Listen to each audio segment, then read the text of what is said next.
Hello' everyone, আজি মই বনাবলৈ গৈ আছোঁ মাংস।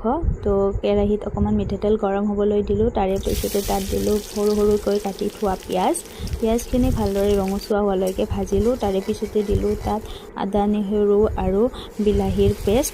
তাৰে পিছত সেইখিনি ভালদৰে ভাজি ল'লোঁ। ভাজি লোৱাৰ পিছত তাত দিলোঁ অকণমান নিমখ, হালধি গুড়ি আৰু সেইখিনি অলপ সময় ভাজি থাকিলোঁ।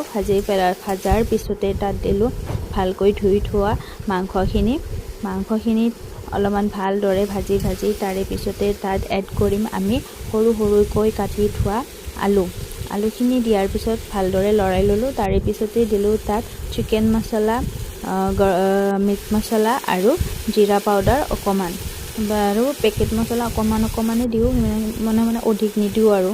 তাৰে পিছতে এইখিনিতে মই এটা কথা ক'বলৈ যাওঁ, মই ভালদৰে বনাব নাজানো, মানে বনাবলৈ ট্ৰাই কৰোঁ আৰু ভাল হওক বেয়া হওক মানে খাবলগীয়া হয় আৰু। ইয়াতে আৰু কিছুমানে ভাবিব যে এইটো আৰু দিবলগীয়া ৰেচিপি হ'লনে, চবেই দেখোন জানেই।